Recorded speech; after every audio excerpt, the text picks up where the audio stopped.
This video will demonstrate how the PANGEA monitoring tool works. It can be easily accessed through the URL that directs you to the Tomcat where the monitoring tool has been deployed. For more details, consult the installation instructions that can be found on the web. By clicking on the Monitor button, you access the part that monitors the virtual organizations. If you click on Start, you will see the organizations that are currently on the platform. For example, we can see the Initial World Organization, Cinema, Administrator, and other organizations. When you select the one you want, the agents in the organization will appear on the right. When you click on the Change View button, the organizations and the message traffic among the agents will appear. At this moment, there is no exchange of messages, so we don't see any arrows. If you right-click on the mouse, the view changes so that the agents now have more attractive icons. When there are many agents, it's easier to use the view with the circles and squares. Another feature is the Subscription Model tab that works exactly the same as in the Monitoring Organization section, but in this case, it will specifically monitor the subscriptions. For more details about this feature, you can consult the video for the subscription model.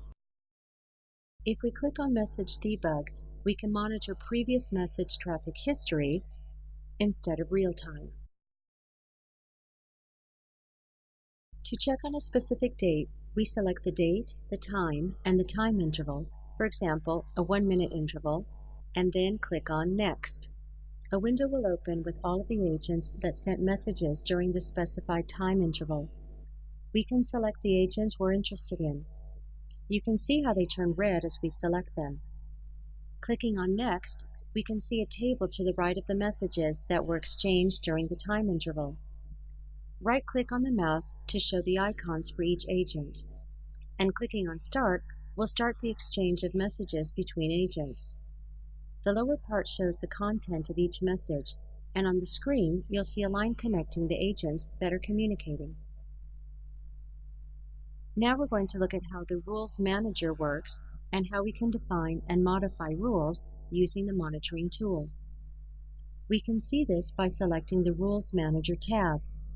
The organization rules are stored in an XML that can be easily modified using this tool. First of all, we have to load it by clicking on Load Rules. Once they're loaded, we can display them by clicking on Show Rules. To add new rules, click on Add Rule. If you've modified or changed one, you must save by clicking on Save Rules. Finally, we can display the file containing the list of rules, which allows us to make changes in their structure. This structure is completely customizable with regards to whatever criteria that the platform administrator wants to apply. By selecting Show Rules, we can see the 3 rules that have been defined for this example. If we select one of them, we can modify it. However, in this case, we're going to add a new rule by clicking on Add Rule, specifically one that prevents the agents with a guest role from communicating with the agent that provides information about films.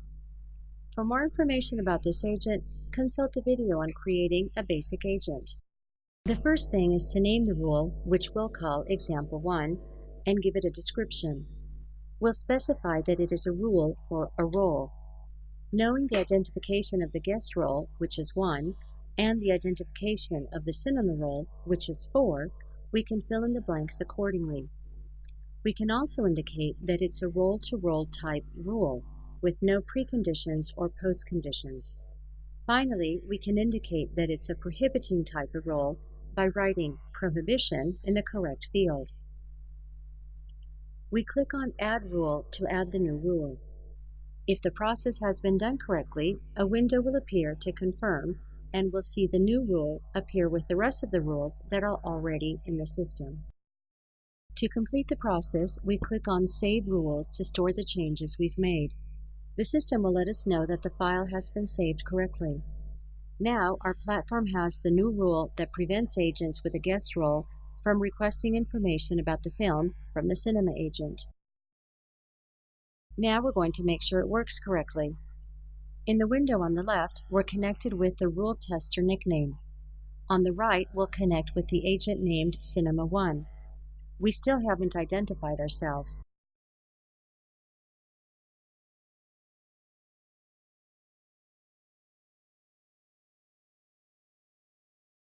We request help from the cinema agent using the help command.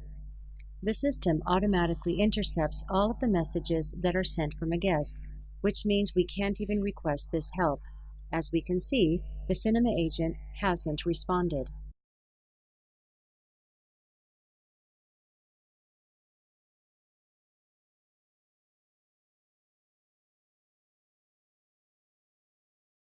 Now we'll make a request using the Cinema 1 agent. We identify ourselves on the platform, and once we're identified, we enter the cinema organization. We make the same request to the cinema agent, the help command that didn't work before, and we can see how this time it does return the information with the commands that this agent allows. We request, for example, a list of films with the Get Movies command. Now, the cinema agent retrieves the film list and returns it to the Cinema 1 agent.